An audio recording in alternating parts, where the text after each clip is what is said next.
esfuerzo extra.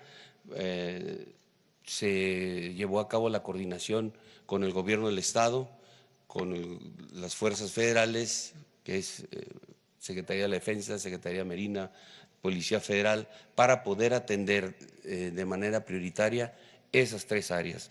Ahí están concentrados los delitos, ahí están concentrados la presencia delincuencial y con la atención que tenemos en esas áreas, pues se han llegado a buenos resultados, que ahorita los veremos en las estadísticas. Si pasamos la primera, por favor. La estadística, no, las federales. Aquí tenemos Guadalajara, ustedes pueden observar, aquí tenemos una disminución importante del 27.5% en los delitos que se presentan en el área. La que sigue, por favor, Tlajomulco de Zúñiga, con una reducción de 33.8%. La que sigue, en Tonalá, tenemos el 34.7% menos de incidencia delictiva. En Zapopan, la que sigue, por favor, Zapopan, también una reducción de un 44.7%. La que sigue, por favor, la zona metropolitana de Guadalajara, también tenemos un índice a la baja de menos 35.5%. La que sigue, por favor. No, adelante. Lagos de Moreno, ahí está también con un menos 45.8%. Este es el resultado del trabajo que se ha estado desarrollando, como ya mencioné, desde el ámbito federal en coordinación con el estatal para poder atender esas áreas problemáticas, esas áreas identificadas prioritarias dentro de la estrategia. La percepción ciudadana que hemos nosotros identificado, si la pueden poner ahí en la lámina, por favor. Esa mera. ¿Qué es lo que hemos podido identificar? Bueno, que la ciudadanía ha establecido que, bueno, tenemos una mayor presencia de fuerzas del Estado dentro de esta actividad que estamos desarrollando, una reducción sensible en los índices delictivos, como ya se mencionó en las gráficas, una denuncia ciudadana que continúa activa, la misma sociedad se ha dado cuenta que su participación es importante en esta actividad en contra de la delincuencia y nos ha ayudado mucho con la denuncia. Una actividad económica en la capital del estado que se ve incrementada, un flujo de turistas internacionales en la costa del estado, una credibilidad y confianza en las instituciones y mejores condiciones para la entrega de los programas sociales dentro del gobierno federal. Y como conclusión, pues continuaremos realizando el esfuerzo interinstitucional para lograr reducir más los índices delictivos y poder desarrollar con eficacia la tarea que nos han asignado. Un tema adicional, ya fuera de esta actividad de la seguridad,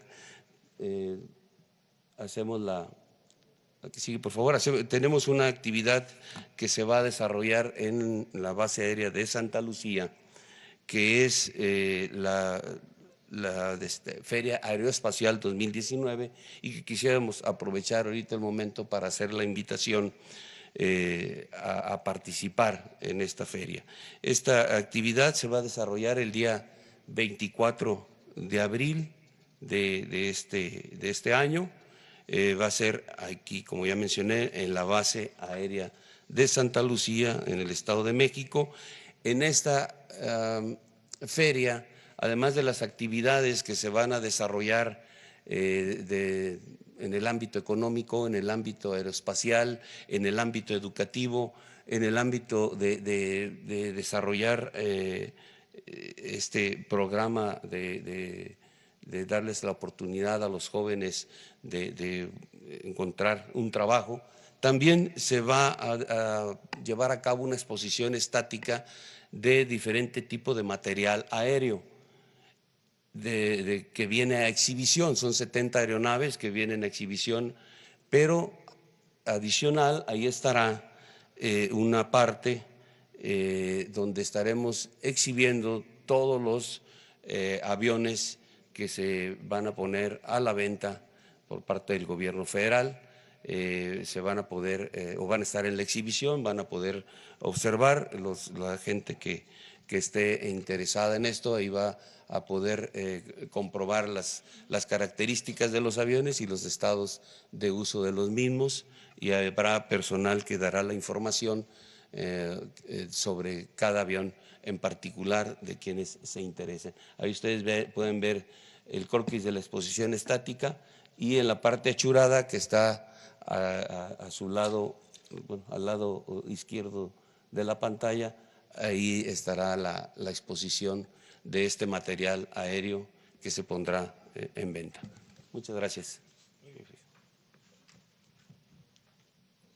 Bueno, pues en general esa es la información. Yo destaco tres cosas. Primero, que hay muy buen trabajo de coordinación con el gobierno de Jalisco y también con los gobiernos municipales de la zona metropolitana y de todo el estado. Lo segundo que es importante subrayar, aunque ya se ha dicho, es de que se está trabajando de manera coordinada para enfrentar el grave problema de la inseguridad y de la violencia. No hay dispersión, no está actuando por su cuenta la Secretaría de Marina, la Secretaría de la Defensa, la Policía Federal, las policías estatales. Estamos trabajando de manera conjunta. Eso es muy importante, el que estemos sumando esfuerzos, que no haya dispersión. Imagínense si la autoridad no está organizada,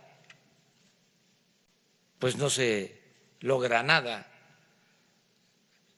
Anteriormente cada quien hacía lo que consideraba le correspondía y se actuaba de manera aislada, no se compartía información, no se sumaban esfuerzos, no había ni coordinación ni seguimiento, perseverancia. No es lo mismo que el presidente reciba un informe cada semana, cada 15 días, de la situación de seguridad del país, o que el gobernador se entere cada determinado tiempo, a que todos los días se esté trabajando para garantizar la paz y la tranquilidad en el país. Y lo tercero, que es muy importante destacar, es que se está logrando el utilizar todos los recursos, el unir esfuerzos, voluntades, el unir instituciones para atender el problema de la inseguridad pública. Porque el Ejército y la Marina no podían ocuparse de tareas de seguridad pública. El marco constitucional, el marco legal, se los impedía. y solo se contaba con la Policía Federal, que a nivel nacional dispone de 10,000 efectivos, y con las policías estatales y con las policías municipales. Ahora, con la reforma constitucional, se puede disponer de los 220,000 elementos de las Fuerzas Armadas, del Ejército en particular, y de los 40,000 elementos de la Marina. Es un cambio trascendente, muy importante, contar ya legalmente con una fuerza superior y ir cambiando poco a poco, porque es un proceso, la función de estas instituciones tan importantes para el país, tan decisivas para garantizar la tranquilidad interna, como son la Marina y el Ejército. Ir cambiando la tarea, la función, o ir girando de la seguridad del Estado, de la seguridad interior a la seguridad pública, que es lo que más necesitamos, porque sí se requiere, desde luego, la defensa nacional, pero en el caso de que nuestro país fuese agredido, todos los mexicanos defenderíamos nuestra patria. Tendríamos que participar en la defensa nacional, como ha sido siempre en la historia. Pero ahora, en estos nuevos tiempos, lo que más nos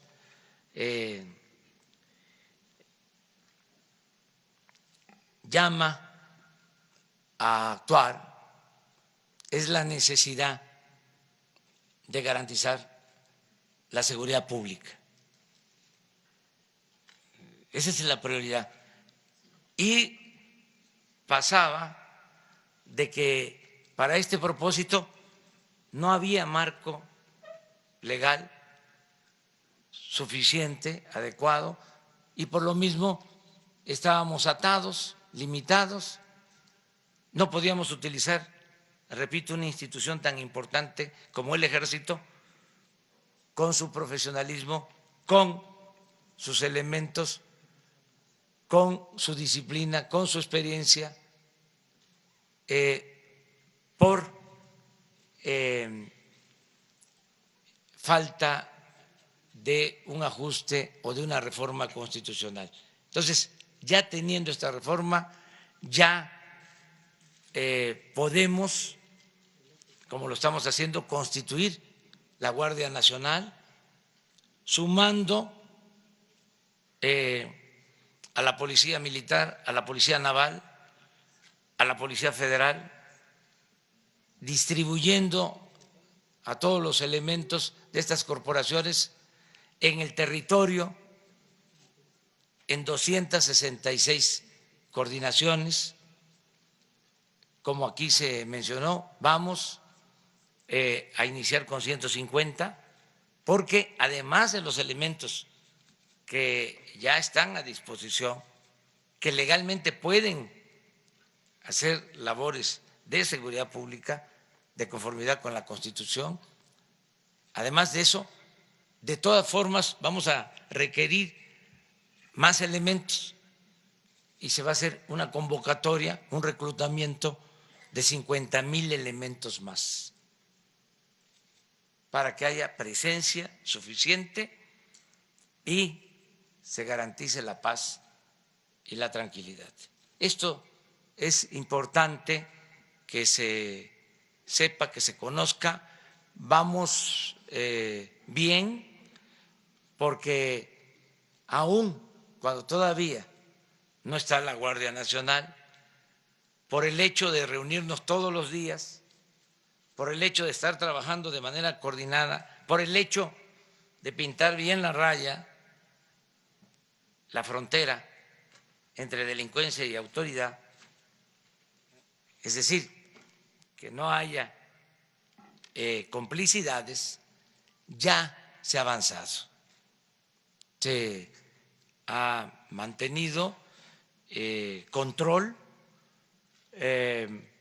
una disminución, si se quiere, leve, pero disminución, no aumento de delitos a nivel nacional y en el caso de Jalisco en particular. Lo podemos ver con datos, ahí vamos avanzando. Tenemos todavía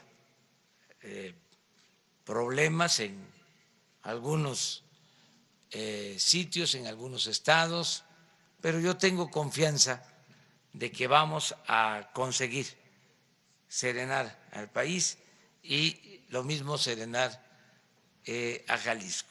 Termino nada más diciéndoles, recordando, subrayando, de que la base de esta estrategia, esto a pesar de que trabajáramos coordinados, de que estuviésemos todos los días atendiendo el asunto, el problema, a pesar de más elementos, no serviría del todo si no partiéramos de una base, de un elemento que es fundamental, que es la clave: atender las causas que originan la inseguridad y la violencia. Y eso es lo que estamos haciendo. El que se reactive la economía, que haya empleo, que se rescate al campo del abandono en que se encuentra, que haya bienestar, que se atienda a los jóvenes. No olvidemos que la paz y la tranquilidad son frutos de la justicia. Entonces, por eso tenemos confianza de que vamos a avanzar. Esto es importante en lo nacional. Hay 3 delitos que reflejan lo que realmente sucede, porque hay muchos delitos que se cometen que no se denuncian, hay cifra negra, pero homicidio y robo de vehículo, por lo general se tiene toda la información. A veces se maquillaban estos datos, pero al final se descubre, porque en el caso de homicidios pues hay que abrir una carpeta de investigación, se tienen los elementos.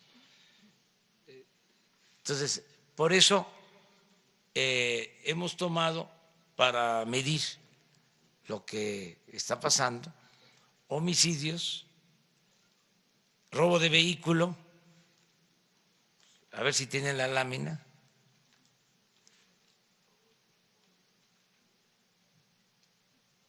y el huachicol, que para el caso de Jalisco, para que la población sepa que no fue en vano el que se padecieron días difíciles de desabasto. Miren, esto es robo de vehículos. ¿Por qué el robo de vehículos sí se denuncia? Porque al que le roban un vehículo tiene un seguro o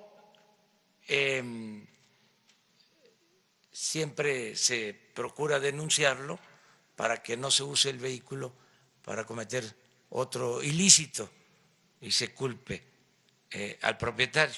Entonces, y miren, a ver si tienen la gráfica del huachicol que hablaba yo, y agradecerle a todo el pueblo de Jalisco porque nos ayudaron, pero no fue en vano. Miren lo que se robaban antes del plan en contra del huachicol, las 3 barras primeras. Se llegaron a robar el año pasado 65,000 millones de pesos, un promedio de 800 trailers, pipas diarias. Miren cómo estamos. Eso fue ayer. De 70,000 barriles diarios a 5 o 6,000 barriles. Están como vamos bajando. Si esto lo mantenemos, vamos a ahorrar 50,000 millones de pesos en el año. Por eso, muchas gracias a la gente que hizo colas, que padeció 2, 3 semanas en la zona metropolitana, en la Ciudad de México. Nos ayudaron mucho porque quienes se dedican a esta actividad quisieron jugar a las vencidas y hubo sabotaje. Nos pinchaban, nos destruían los ductos para dejarnos sin abasto, pensando que no íbamos a aguantar. Y con el apoyo de la gente los vencimos. Este es un ejemplo de que con el apoyo del pueblo se puede acabar con la corrupción, que no haya huachicol ni arriba ni abajo. Y ese es el propósito, acabar por completo con la corrupción. Bueno, ahora sí, adelante.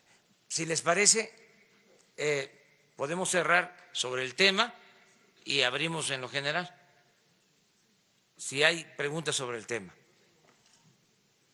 Sobre el tema. A ver, empezamos a la izquierda. Por lo que veo, están sentados, sí. Entonces vamos uno y uno. Sí. Adelante. Cualquiera. Los dos. Pero te va a tocar después. Buenos días, presidente.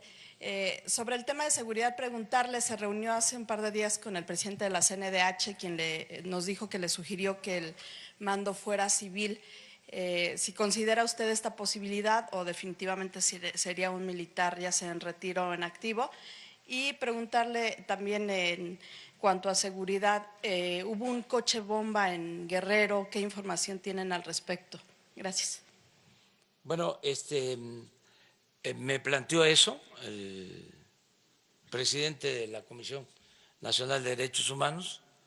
Le expliqué por qué consideraba que debía ser un militar, el comandante, el jefe de la Guardia Nacional, porque vamos a contar con el apoyo del ejército. Estoy hablando de una reconversión, ¿sí?, en el ejército, y necesitamos un elemento de esta institución, además con experiencia, con disciplina, con rectitud, con honestidad, con profesionalismo. Y ya lo tenemos.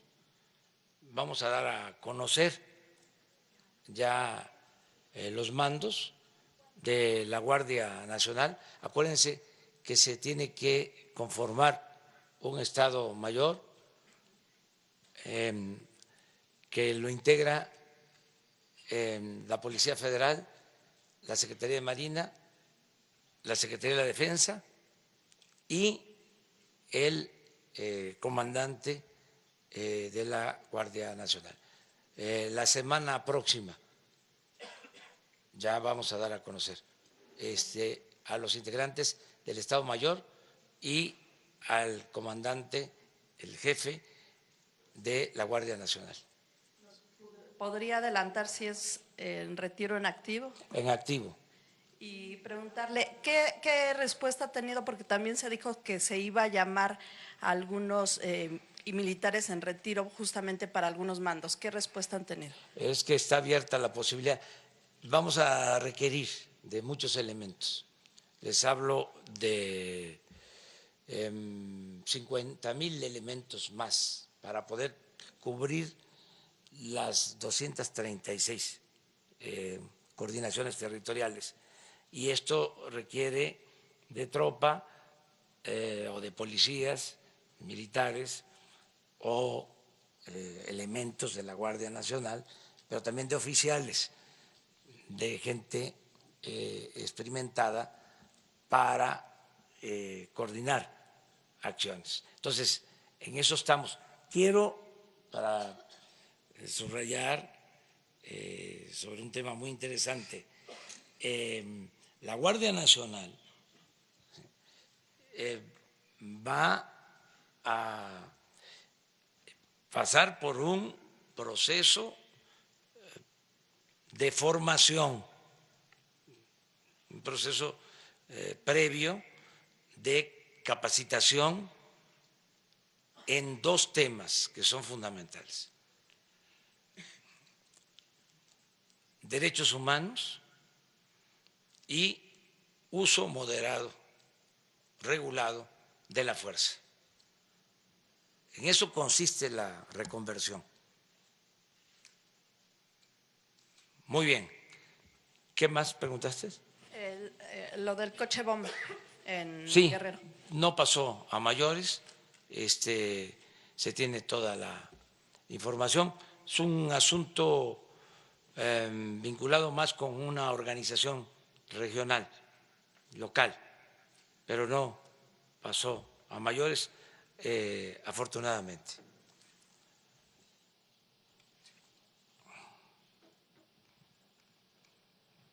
Señor presidente, muy buenos días, me da gusto saludarlo.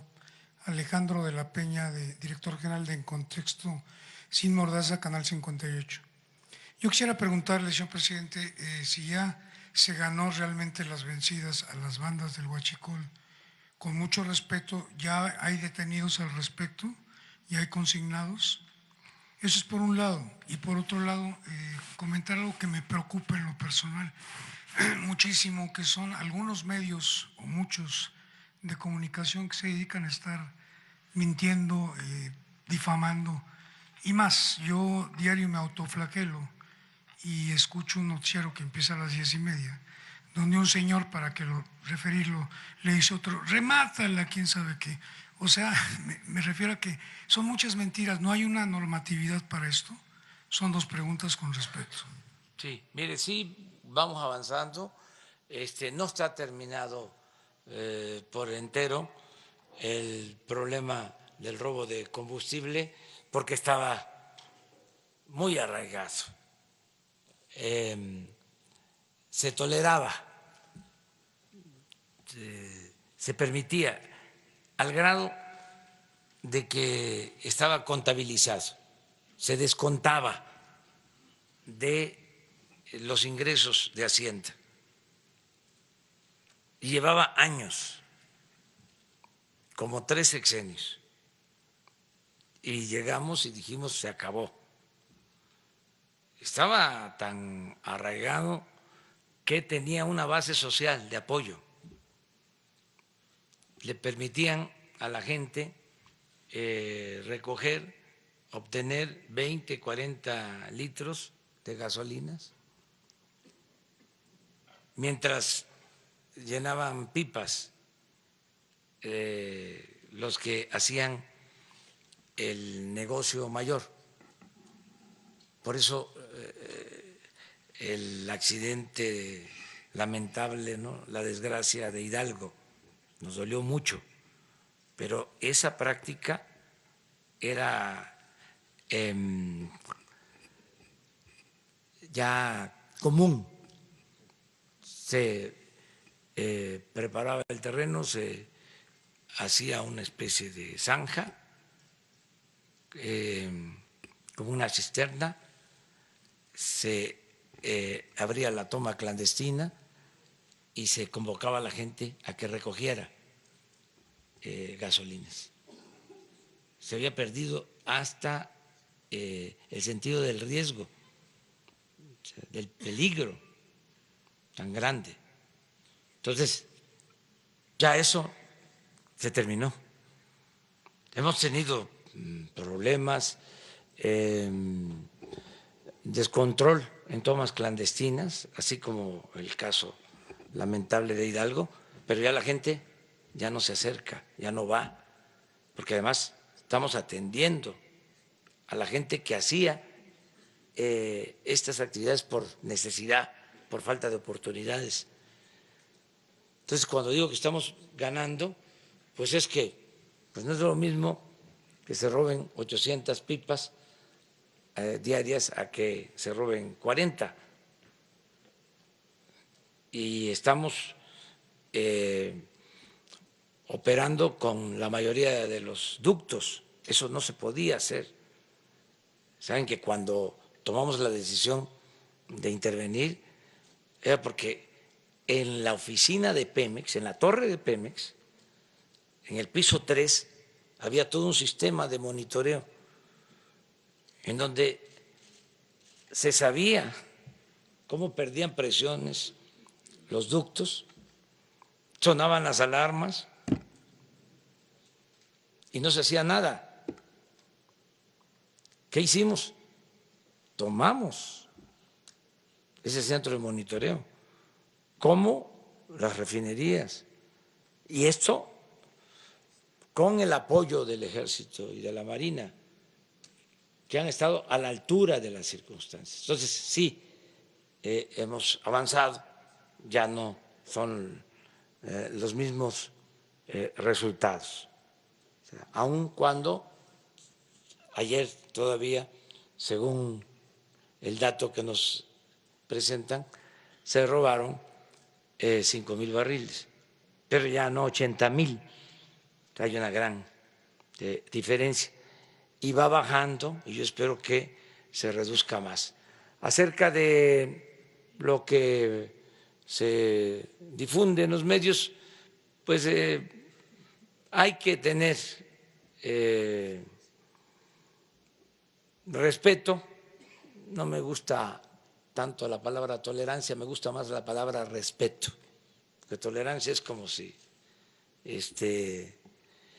cediéramos algo. Y la palabra respeto se trata de la libertad. Y la prensa se regula con la prensa. Vale más que haya libertades, que haya excesos. Sí, se debe de comprender que estamos viviendo tiempos nuevos.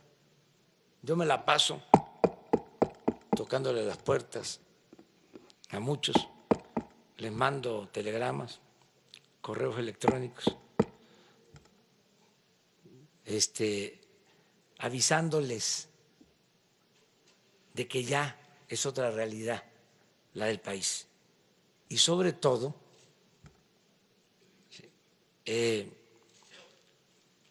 haciéndoles ver que ya cambió la mentalidad del pueblo de México, que no se puede engañar a la gente, manipular al pueblo. Entonces, el que no actúa con objetividad, con profesionalismo, el que no dice la verdad, se afecta él mismo y afecta al medio. O sea, ahora lo que vale, como dicen los jóvenes o como se dice en general, coloquialmente, lo que rifa es la verdad. Ya esas campañas en contra de servidores públicos,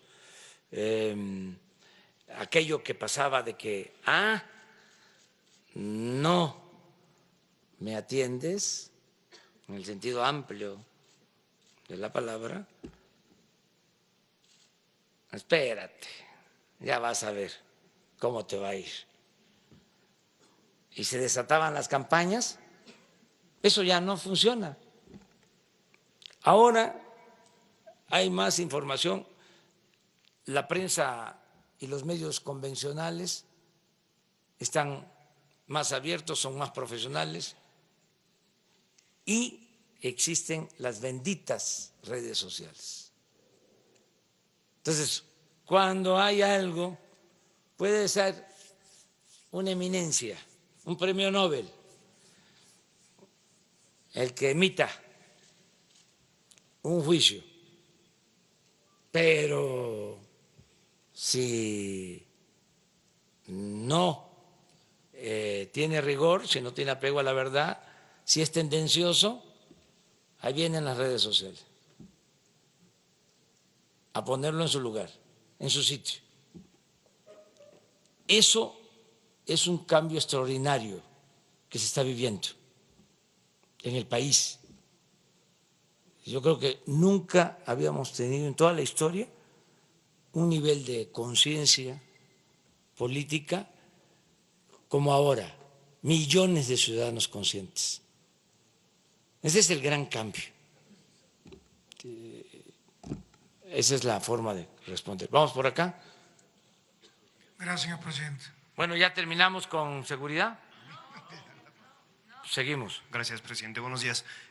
Sobre el tema de seguridad, me gustaría preguntarle a usted y a los funcionarios aquí presentes, ¿qué diagnóstico tenemos de la presencia del cártel de Jalisco en el Estado? Operaciones, objetivos identificados, si nos pueden hablar de algunas monto de órdenes de aprehensión quizá giradas, cuentas bancarias congeladas y puntualmente, ¿qué sabemos del Mencho? No sé si gusten responder primero esta pregunta y paso a la siguiente o la planteo una vez. ¿De una vez? Esta es para usted, presidente. En cuanto a la iniciativa que presenta la bancada de Morena en el Senado para reformar la integración de la Corte,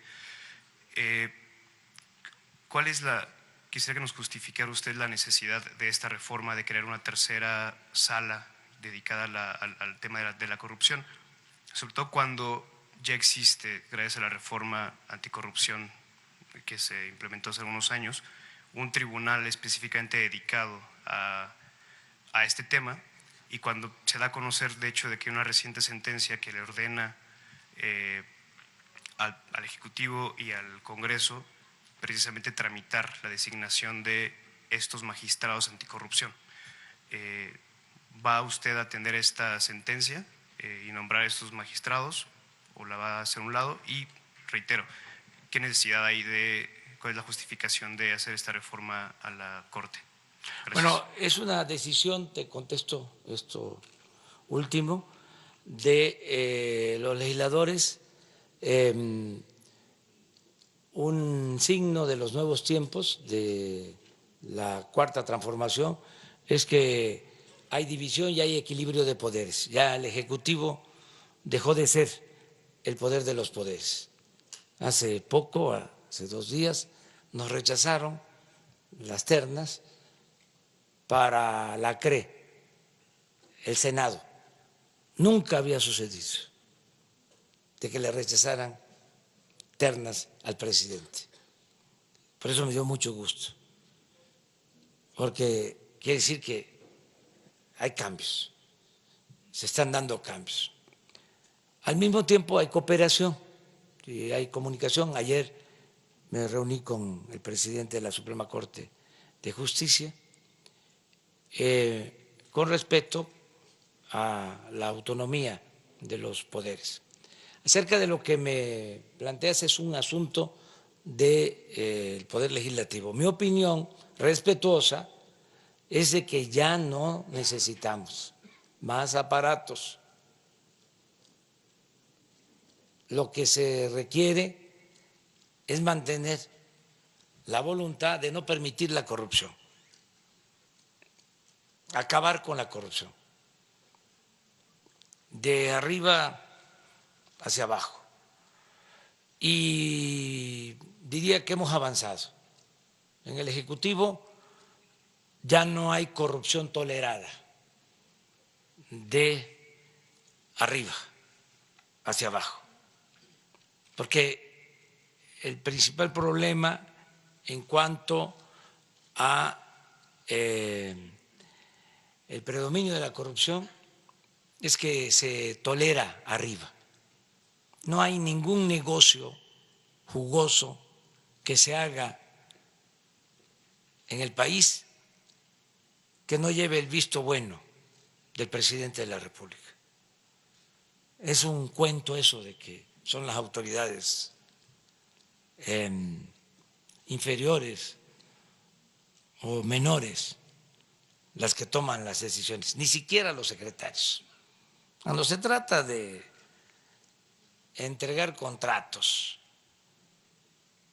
para la construcción de gasoductos, contratos leoninos, pues tiene que consultarse al presidente. Ni modo que lo va a hacer sin consulta el director de la Comisión Federal de Electricidad o el secretario o la secretaria de Energía. Pero había esa creencia, ¿no?, de que el presidente no se enteraba. Pues no, si el presidente lo autoriza, hay corrupción. Entonces, eso ya no existe. ¿Sí? Ese es un avance. Y tengo la información de que el presidente de la Suprema Corte es un hombre honesto. Y eso va a ayudar mucho. O sea, también para que de arriba hacia abajo se limpie el Poder Judicial. Tengo confianza en eso. De modo que mi opinión es que ya no se necesita más burocracia, porque se simuló durante mucho tiempo, se crearon organismos, lo hemos dicho muchas veces, que el Instituto de la Transparencia, que la Fiscalía Anticorrupción, y predominó la corrupción y predominó la opacidad durante todo el periodo neoliberal. Entonces, no es un asunto solo de leyes. Si el problema de México fuese de leyes, no habría problema. El problema es que no se cumple con la ley. Es la impunidad, o son las dos cosas. ¿Cómo se explican ustedes? Están hablando de nuevas instituciones, nuevos organismos, Instituto de la Transparencia, la anticorrupción, y resulta que no se consideraba delito grave la corrupción. Se modificó el Código de Procedimiento Penal y eso no fue casual. En 1994, el 10 de enero, y se quitó como delito grave la corrupción. ¿Desde cuándo? Desde el 94 a la fecha, que no es delito grave la corrupción, que fue el periodo en que más creció la corrupción. Entonces es una gran simulación estar creando organismos para supuestamente combatir la corrupción si no se consideraba delito grave la corrupción. Entonces, esa es mi opinión acerca de eso, desde luego son autónomos. La otra pregunta que hiciste. Sí, presidente, antes quisiera precisar, entonces, esta sentencia en la que le ordenan a usted concluir el nombramiento de 18 magistrados anticorrupción, ¿usted no la va a atender? No, sí, estamos buscando la forma de hacerlo. Se está haciendo una propuesta para cumplir con el mandato legal, pero a ver si podemos reducir el número. ¿A cuántos? Pues porque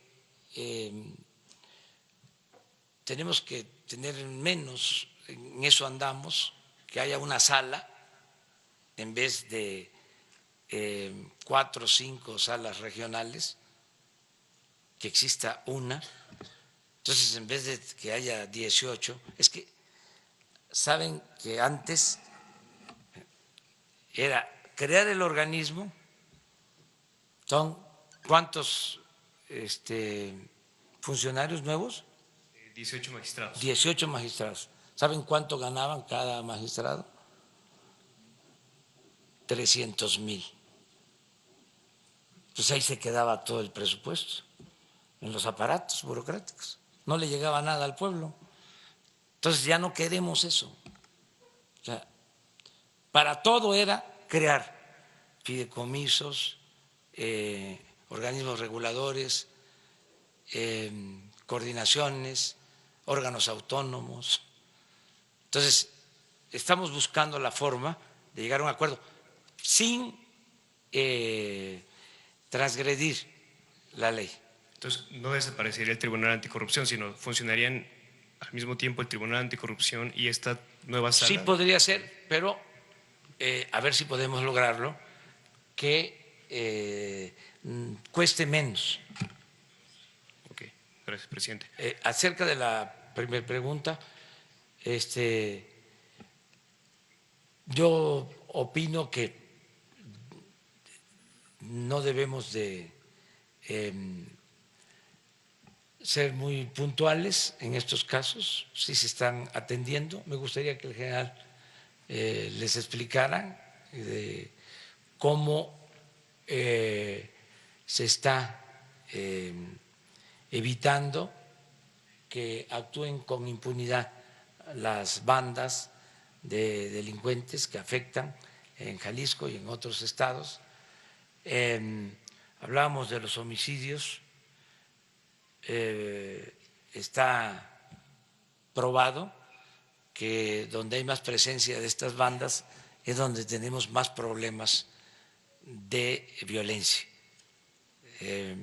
Por ejemplo, ayer se nos aumentó el número de homicidios a más de 80, antier estuvo como 60, 65, ayer más de 80 en el país, subió, pero si lo vemos se concentra en ciertos estados donde están las bandas. Ayer, a pesar de que subió a más de 80, hoy estaba yo viendo, observando, en 15 estados no hubo homicidios. O sea, no perdió la vida nadie en 15, a pesar de que… ¿Por qué no ponen el dato? Para esto también para ir… el de ayer, lo que vimos en la mañana. Esto también para ir entre todos identificando que la existencia de bandas es lo que genera más homicidios.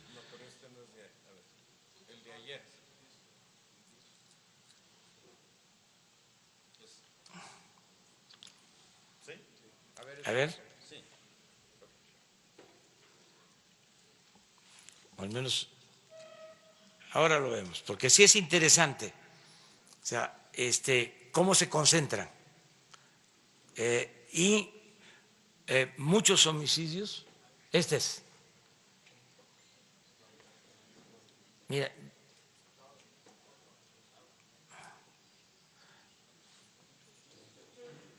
Mire cómo en pocos estados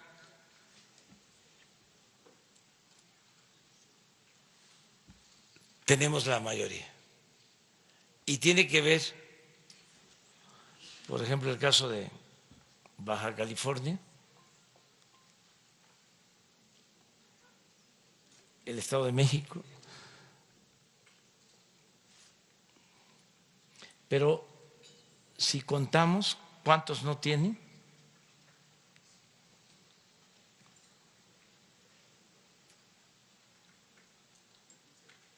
$15. El homicidio está muy relacionado con enfrentamientos de la delincuencia. A ver, general.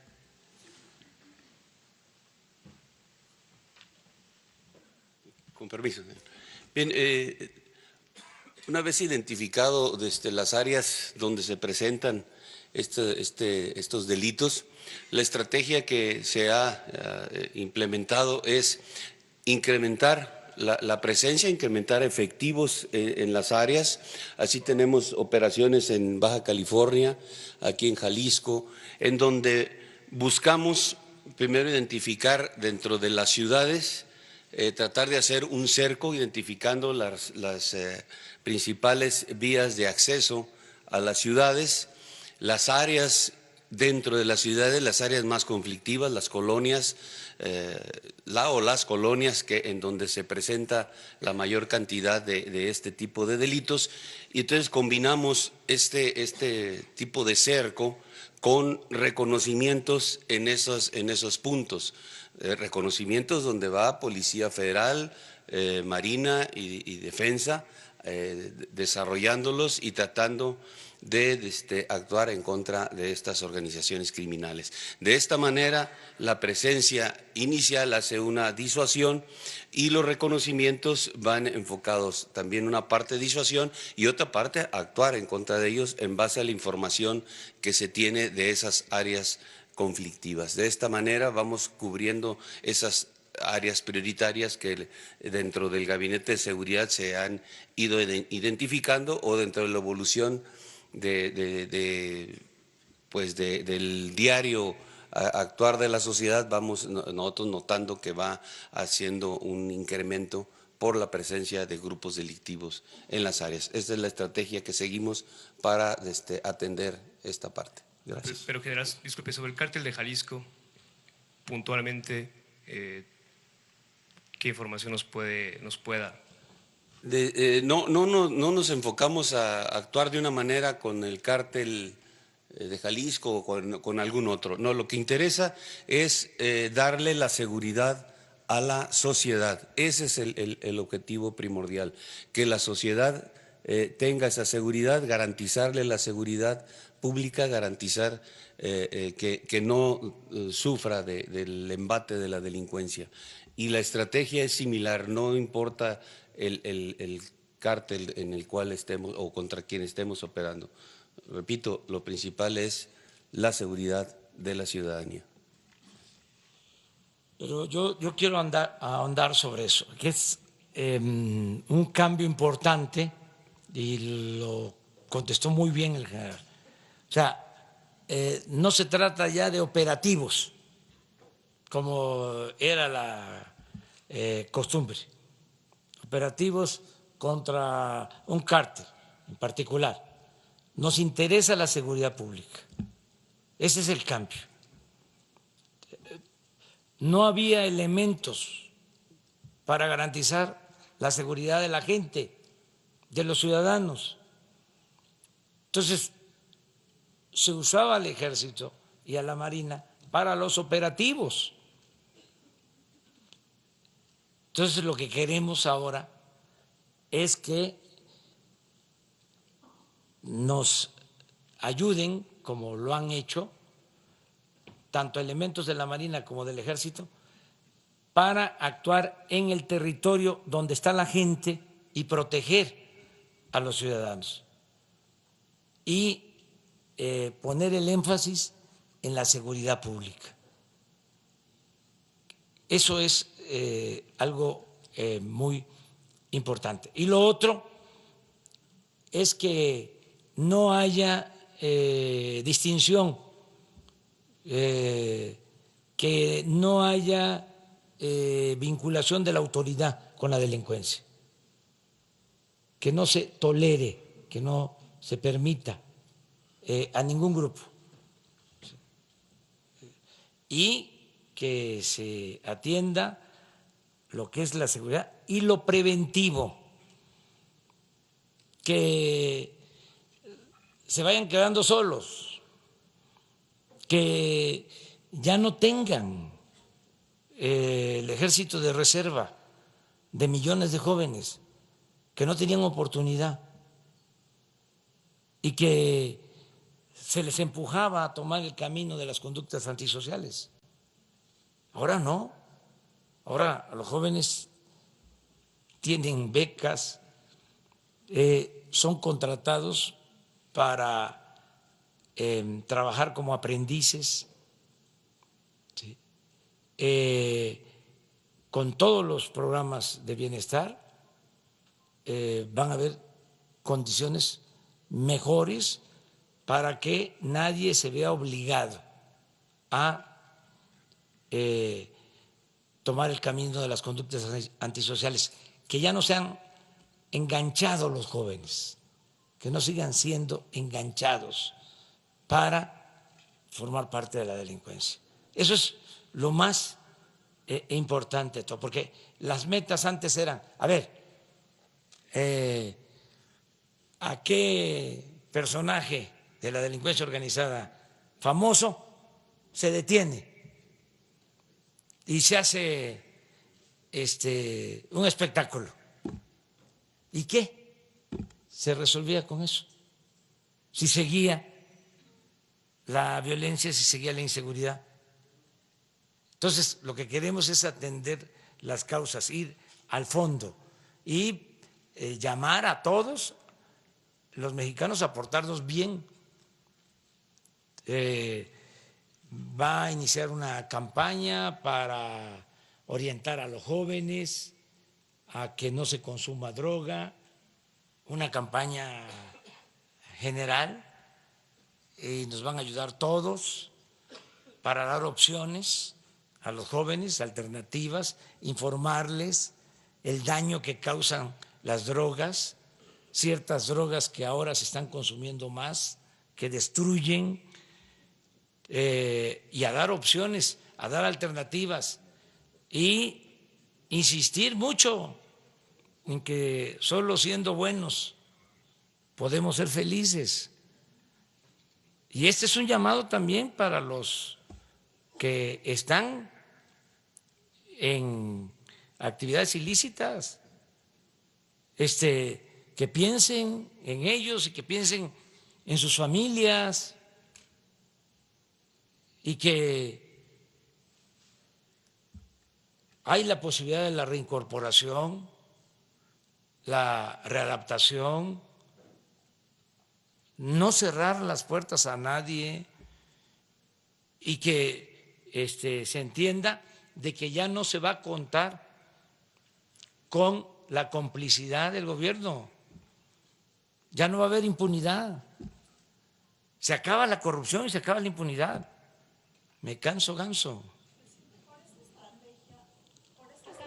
Sigue de este lado. Nada más para una precisión, por esta estrategia que usted comenta, ¿es que habrían caído los decomisos de droga, como se ha dicho?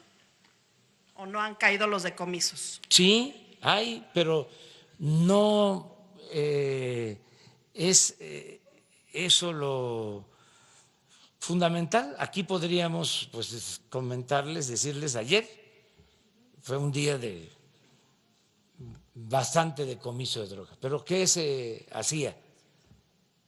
Esa era la información. ¿Cuánto se decomisó? Ahora no. Ahora lo que nos importa es ver si hubieron homicidios, no hubieron homicidios, dónde hubieron homicidios, cómo estuvo el robo de vehículos, cómo estuvo el robo a casa, habitación, cómo estuvo el robo a transporte,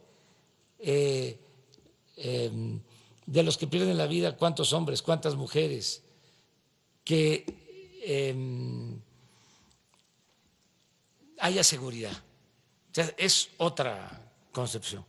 Pero sí podríamos, o sea, decirles que ayer se decomisaron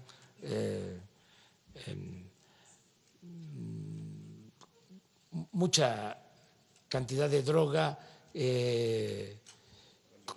toneladas, bueno, hasta en la aduana de Manzanillo, o sea, ahí como para, a ver, para que vean cómo era antes y cómo sí estamos haciendo las cosas, pero lo que más nos importa, el acento lo ponemos en la gente. A ver, aquí el secretario de Marina nos va a informar de una visita que hicieron a la aduana de Manzanillo sobre el decomiso que se hizo. Nada más uno.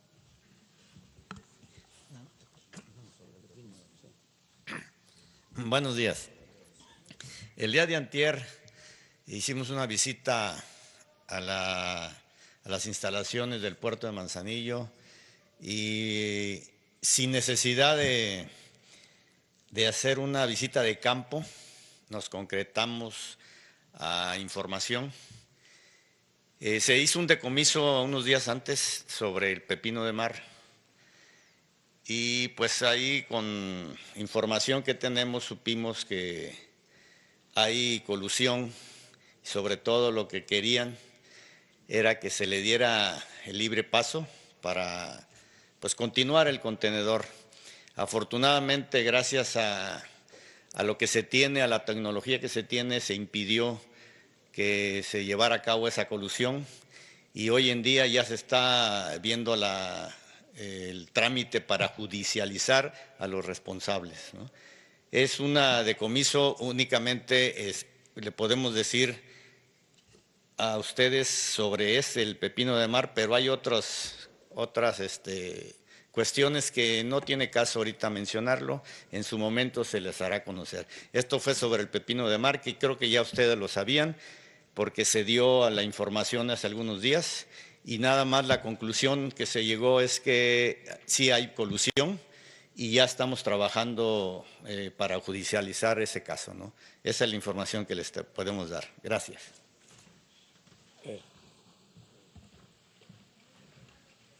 Gracias,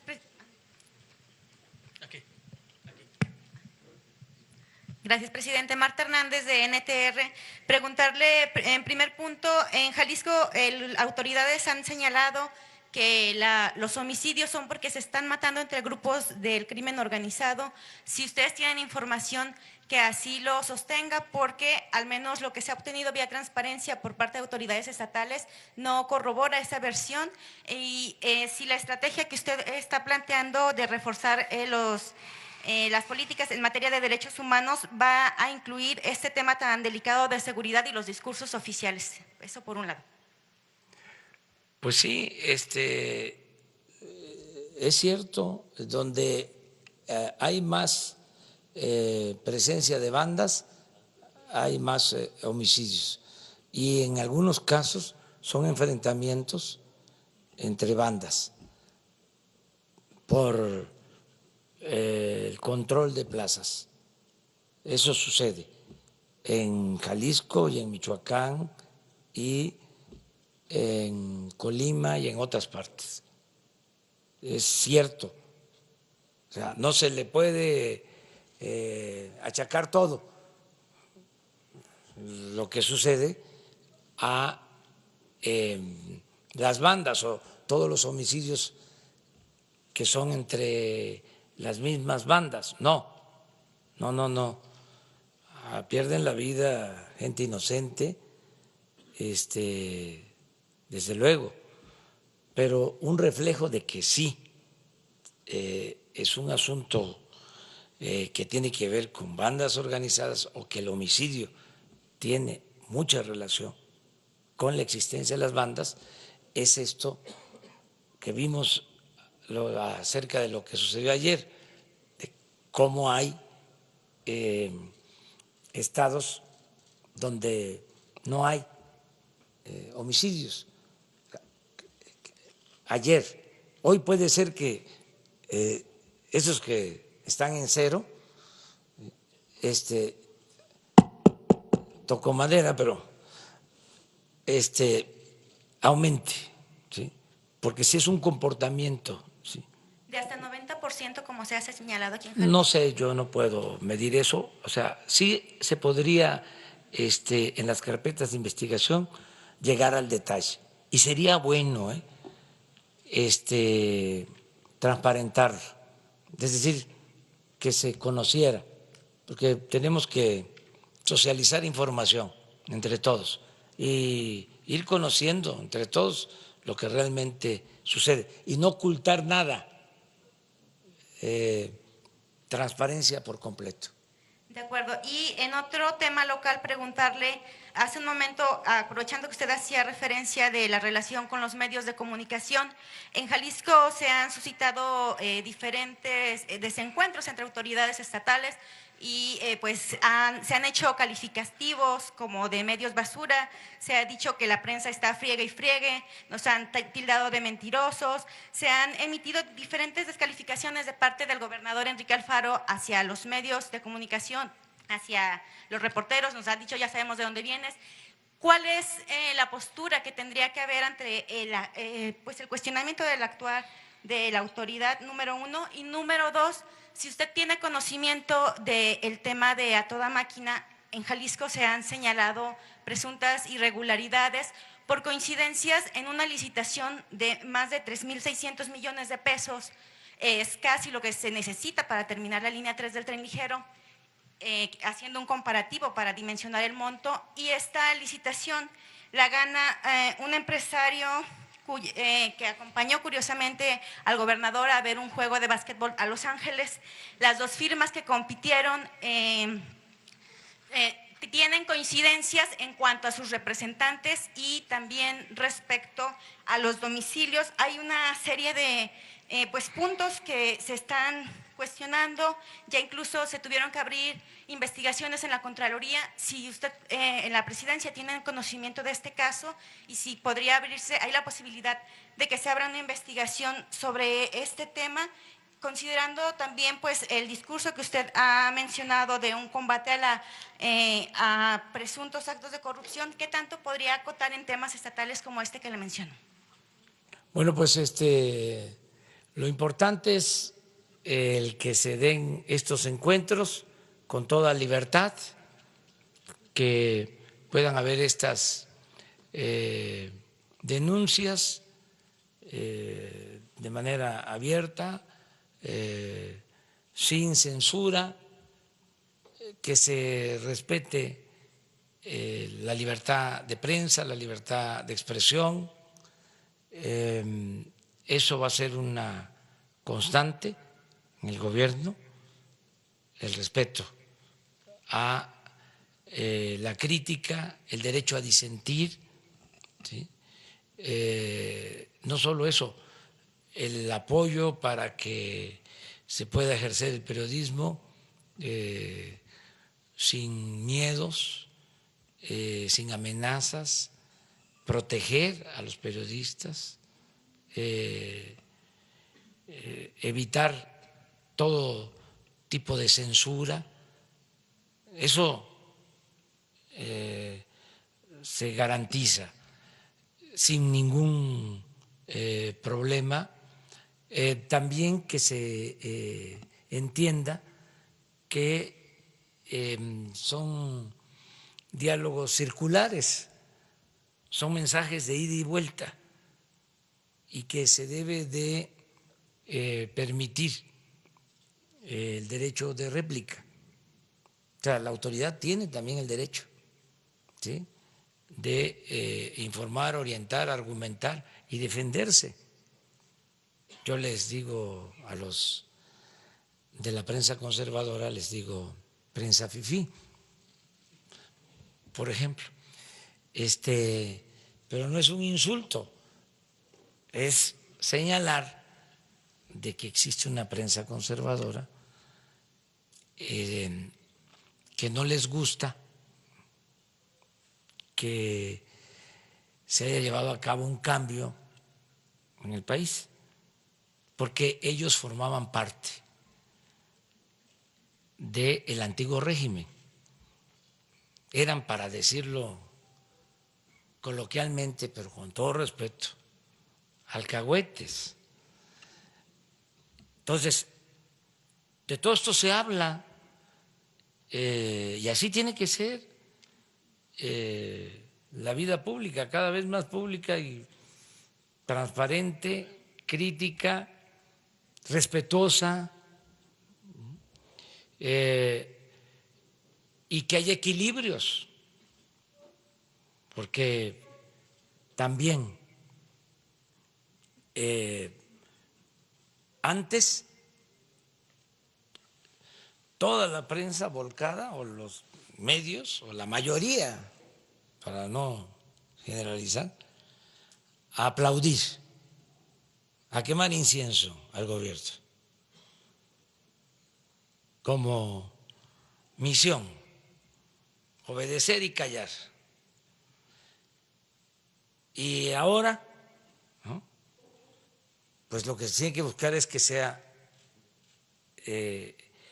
una prensa, medios equilibrados, objetivos.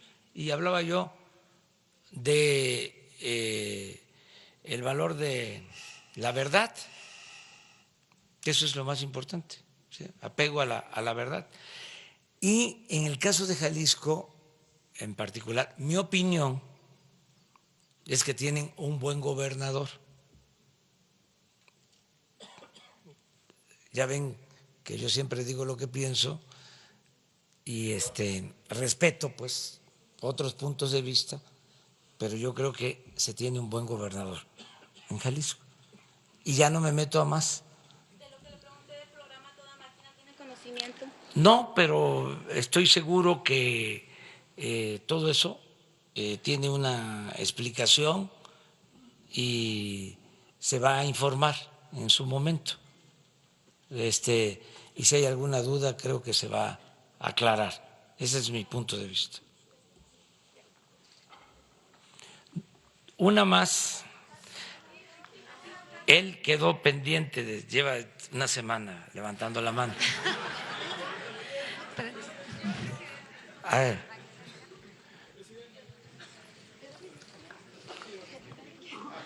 Sí, por favor. Buenos días, presidente. ¿Sí encendió? Dolores Casas, de Origen Noticias y Portada de México. Yo preguntarle, bueno, de cuestión de la prensa, si es momento de hacer un llamado a no estigmatizar más, porque pues es el país con más peligroso para ejercer periodismo. Y le voy a decir una cosa, o sea, no matan a los dueños de los medios, matan a los periodistas de a pie. Ya llevamos 4 en este año. Entonces, preguntarle eso, que si es momento de no estar estigmatizándonos, porque nosotros somos trabajadores de medios, no somos dueños. Y la otra, pues preguntarle lo de la Guardia Nacional, que ya nos acaba de decir que es un mando militar. Pues qué respuesta le va a dar a los organismos defensores de derechos humanos nacionales e internacionales, porque ellos estaban pidiendo el mando civil. Y si se enrarece el asunto en que apenas van a discutir las leyes secundarias para la Guardia Nacional. Sí, mira, nosotros no estigmatizamos, ¿no?, a los periodistas, los respetamos mucho.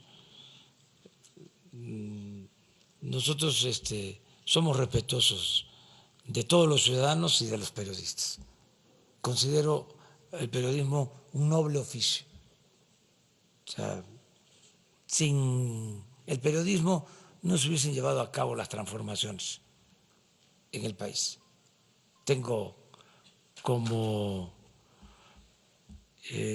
periodista favorito a un opositor de la época del Porfiriato, Daniel Cabrera, el hijo del director del periódico El Hijo del Ahuizote. O sea, Zarco también muy bueno, pero ya ve cómo es asunto de apreciaciones. Yo pienso Daniel Cabrera. Y están también los hermanos Flores Magón y muchos periodistas, ¿no?, que respetamos. O sea, es distinto. El que haya debate, o sea, que haya mensajes de ida y vuelta. Es que esto es parte de la democracia. Que no se esté nada más señalando que los dueños de medios, que tienen algunos, ¿no?, intereses creados, o no solo por cuestiones económicas, sino por cuestiones ideológicas, son conservadores. Siempre ha existido el conservadurismo, en todas partes. Esas son las dos grandes corrientes de pensamiento en México y en el mundo, el pensamiento conservador y el pensamiento liberal. Y entonces, una de las características del conservadurismo es la hipocresía, esa es su doctrina verdadera. Entonces, aparentan ser liberales, aparentan ser independientes, aparentan ser libres, objetivos, profesionales, y no. Entonces, ese debate es muy bueno. Lo de prensa fifí ya lo he explicado en otras ocasiones. Es la prensa que enfrentó al apóstol de la democracia, Francisco I. Madero.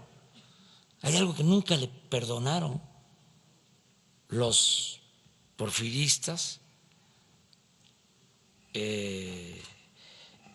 incluyendo intelectuales del porfiriato, poetas extraordinarios, que no solo fueron porfiristas, sino que apoyaron a Huerta.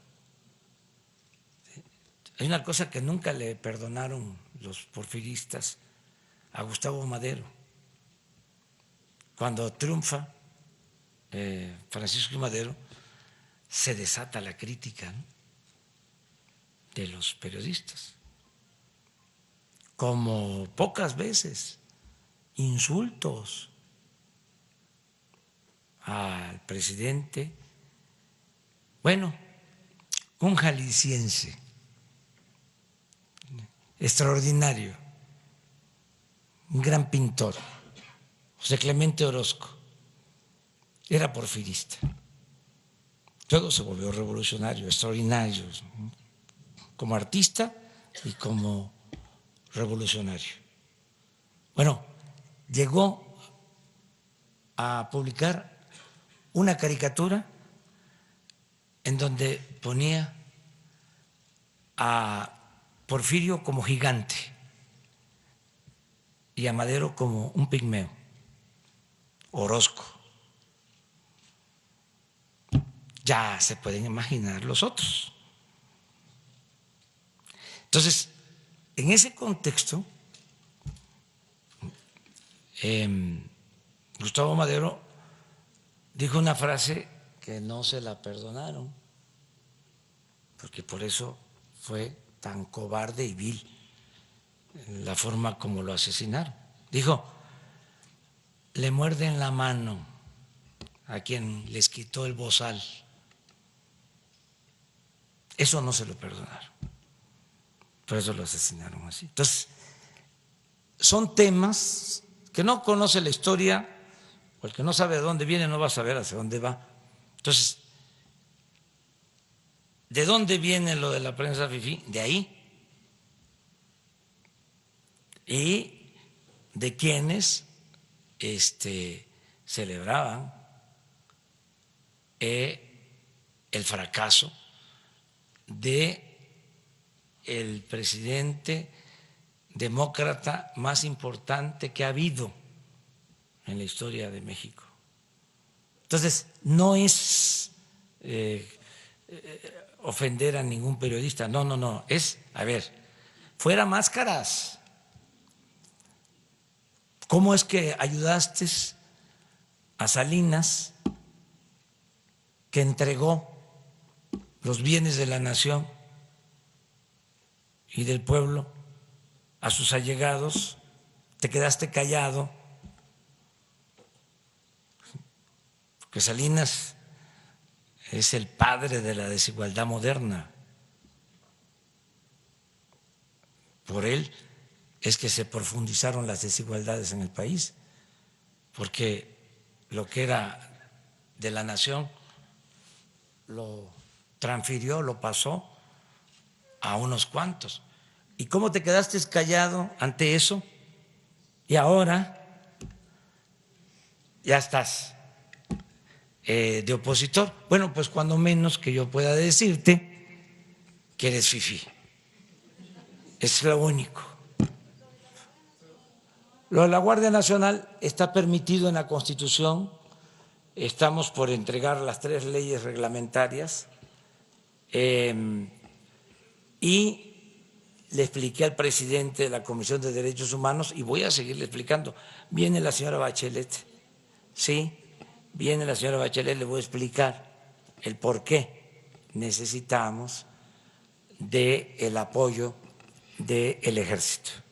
Nada más quiero también que quede claro que el presidente de México es al mismo tiempo comandante supremo de las Fuerzas Armadas y yo nunca voy a dar la orden al Ejército, a la Marina, a ninguna corporación de que se reprima al pueblo de México. O sea,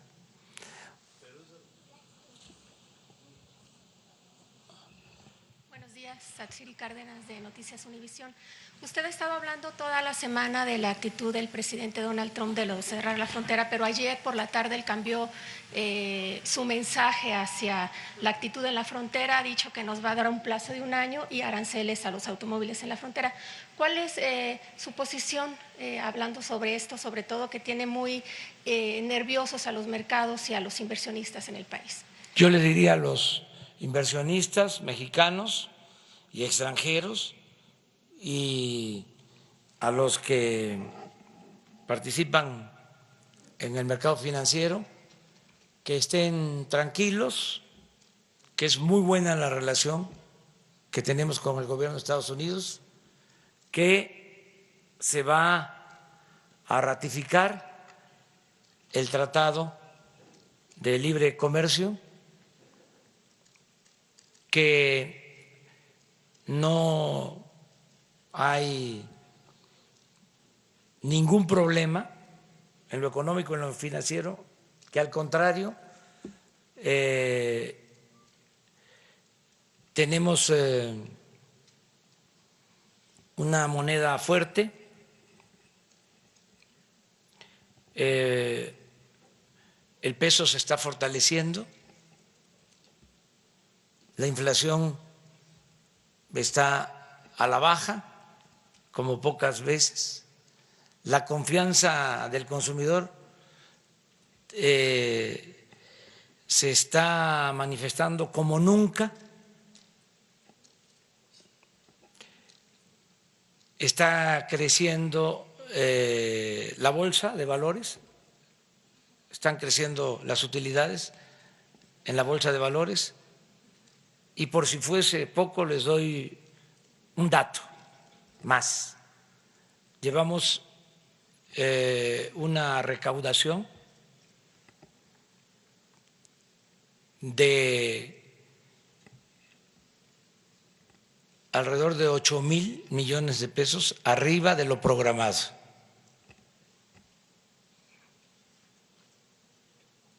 En los primeros 3 meses, 8,000. Y estamos como 20,000 millones arriba de lo que obtuvieron en el mismo periodo en la administración pasada. ¿Cuál sería entonces el dato absoluto? ¿Son 8,000 millones más? ¿Cuánto era la expectativa? Estamos 1%, o sea, hemos recaudado hasta ahora, en 3 meses, alrededor de 850,000 millones de pesos. Señor presidente, ayer Trump también lanza un ultimátum para que sea México el que frene el comercio ilegal de armas, justo después de que… Pero hay que entender circunstancias.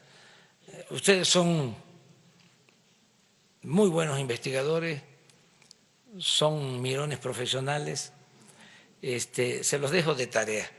Yo lo único que puedo decir es que son buenas las relaciones que no tenemos confrontación con el gobierno de Estados Unidos, hay estabilidad económica, hay estabilidad financiera y así lo muestran los datos. Todo esto que les acabo de decir. Les adelanté lo de la recaudación, que es un dato importante. Hoy, ya porque lo expresé, lo voy a hacer oficial. O sea, ya me sacaron bastante información. Se rayaron. Muchas gracias. Las tortas ahogadas nos están esperando. Oiga, presidente, rápido, dos preguntas. Presidente, a este lado. Presidente. La línea 3. Voy a ir a recorrer con el gobernador la línea 3, la construcción del tren. Les explico, se había presupuestado, hay en el presupuesto una autorización de 1,000 millones de pesos. El gobernador me informó que con eso no se terminaba de construir el metro, que se habían causado muchas molestias, que la gente ya estaba harta de la ineficiencia porque contrataron primero a empresas irresponsables. Ahora tengo entendido que la empresa es de Jalisco y es una empresa responsable, o que merece el beneficio de la duda, porque sí es una empresa seria, según me dicen. Bueno, ¿qué se acordó? Terminar el metro en diciembre de este año. Le pedí al secretario de Comunicaciones, el ingeniero Jiménez Espriu, que me entregara un informe de cuánto se necesitaba para terminarlo en diciembre. Y tengo la tarjeta que me entregó, ahí la tengo, que se requerían 3,500 millones de pesos más. Hicimos todo un esfuerzo para conseguir esos 3,500 millones de pesos adicionales. En total va a costar la terminación 4,500 millones de pesos y existe el compromiso del secretario de Comunicaciones y Transporte de terminar el tren en diciembre. Y ustedes me van a ayudar, me van a apoyar para que se cumpla con este compromiso. Hoy voy a hacer una supervisión, voy a visitar con el gobernador esta obra. No sé exactamente, si no les invitaron es porque se trata de una evaluación técnica. No es que ustedes no sean especialistas en esta materia, es que de esta forma podemos trabajar mejor. O sea, tampoco son ustedes un estorbo, de ninguna manera. Pero Sara se ríe. Ayer te estabas riendo mucho, ¿eh? Ayer te estabas riendo muchísimo. Pero entonces esa es la información y vamos después en la tarde a un meeting a Zacapu, a Michoacán. Vamos mañana a Uruapan y a Morelia y el domingo vamos a inaugurar el tianguis turístico de Acapulco. Ese es el fin de semana. y me dio mucho gusto estar aquí con ustedes. Muchas gracias. Vamos a terminar la línea 3, que es algo que está pendiente, que ha sido un dolor de cabeza. Vamos a resolver lo de la línea 3, es el compromiso, y hay muchas otras obras pendientes. El gobernador nos ha presentado todo un programa de obras de infraestructura que requiere Jalisco. Yo le digo a los ciudadanos de Jalisco que vamos a apoyar y que tengan confianza, porque nos va a alcanzar el presupuesto. Nos va a alcanzar el presupuesto porque ya no va a permitirse la corrupción, que es el principal problema, la corrupción, cero impunidad, y por eso se van a atender las demandas de la gente. Muchísimas gracias a todas, a todos ustedes.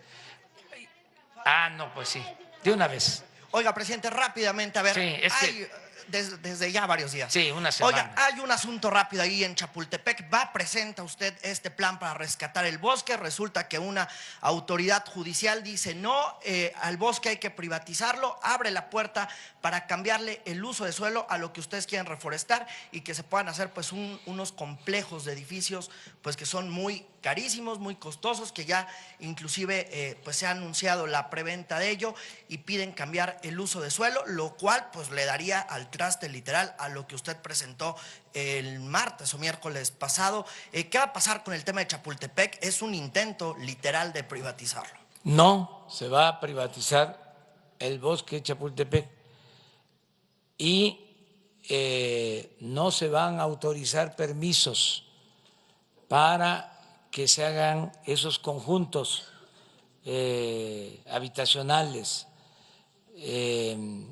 No van a haber negocios inmobiliarios como era antes, al amparo del poder público. Eso ya se terminó. Vamos a impedirlo por todos los medios. En el caso de la Ciudad de México, como en otros estados, se cuenta con el apoyo de las autoridades de la Ciudad de México. Descartado. Descartado. Ya, sí, lo que diga mi dedito. Okay. Gracias y perdón. Muchas gracias. Buen día. ¿Cómo se va a trabajar para poder blindar que no suceda lo mismo que ocurrió? Buenos días, Paola Ortega de Quiero TV Canal 10. ¿Cómo se va a blindar el trabajo para la línea 4, que fue una promesa de campaña que se reiteró hace poco tiempo, para que no ocurra lo mismo que la línea 3 en la línea 4, que haya conflicto con los vecinos, que haya incremento desmedido del recurso? Sí, vamos poco a poco. Mire, para la línea 4, lo primero que requerimos es el proyecto y sobre eso estamos trabajando. ¿Cómo se blindaría? Sí. Para que no haya este incremento, ¿cómo podría blindarse el gobierno federal con el recurso? Que, bueno, vemos que en la línea 3 incrementó demasiado, ahorita todavía no se anuncia. Es que es distinto, o sea, no somos iguales. Vamos a hacer las cosas bien, con planeación, no van a costar más las obras, no va a haber corrupción, va a haber eficiencia. Vamos a la elaboración del proyecto ejecutivo. Además, se está viendo como complementario el que se haga una especie de periférico para el transporte de el peribús. Esto va a ayudar mucho en la conexión para la línea 4, o sea, acorta el tramo del tren, ¿sí?, para llegar a la vía esta, ¿sí? Entonces, él nos hizo ya el planteamiento y estamos trabajando de manera. ¿El proyecto podría presentarse ya que finalice línea 3 o incluso antes para la línea 4? El proyecto cuando esté terminado, ¿sí?, porque yo tengo este compromiso de esta línea 4, tengo el compromiso también de el metro de Chalco, son de los dos compromisos que hice. Entonces, vamos a cumplir. Muchas gracias.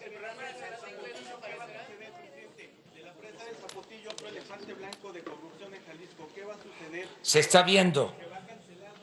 No se ha resuelto, es un asunto, como ustedes saben, pendiente, lo estamos tratando con el gobierno de Jalisco, con el gobierno de Guanajuato, desde luego con las comunidades, con la gente. Estamos valorando lo que se ha invertido, inclusive para evitar cualquier desgracia, porque ya hay una buena parte de la obra construida, se van a dedicar recursos para evitar riesgos este año. Estamos trabajando en eso. Donde tuvo muchos recursos y ya está en quiebra, ¿qué va a pasar con la inversión en la... Todo eso lo estamos viendo. Miren, dejaron un tiradero de obras inconclusas, un cochinero, pero no se trata aquí de decir nos dejaron 80 hospitales sin concluir en el país, nos dejaron tantas presas inconclusas, nos dejaron tantos metros, trenes. No, una cosa terrible. Pues imagínense si lo único que les importaba era el dinero, el contrato, ¿sí? No era beneficiar a la gente. El gobierno no estaba hecho, organizado para beneficiar al pueblo, estaba hecho para facilitar el saqueo. Entonces, tenemos que rescatar todo lo que se pueda, porque todo eso que se invirtió y que quedó inconcluso significó destinar dinero del presupuesto, que es dinero del pueblo. Entonces no es nada más decir, ahí se queda, no nos corresponde, no lo iniciamos nosotros, no es prioritario. No, lo tenemos que analizar para no derrochar, para no desperdiciar, para actuar responsablemente. Por último, ya va a empezar el periodo de vacaciones. ¿Qué va a suceder con la empresa de telepeaje que lo controla? ¿No empezó a operar el 1 de abril como estaba previsto? ¿Se va a sancionar? ¿No se va a sancionar? Se está revisando también todo eso. Los descuentos en salud, presidente. Muchísimas gracias. Muchas gracias. ¿El Programa Nacional de Inglés es importante para México? Sí, importantísimo, todo. No, hay que ayudar, hay que basificar a maestros, a médicos, pero hay que hacerlo poco a poco, en la medida de nuestras posibilidades, porque son miles los trabajadores al servicio del Estado que son contratados por honorarios o de manera eventual, y poco a poco se les tiene que ir regularizando, pero es un proceso, ya vamos a estar informando sobre eso. Muchas gracias.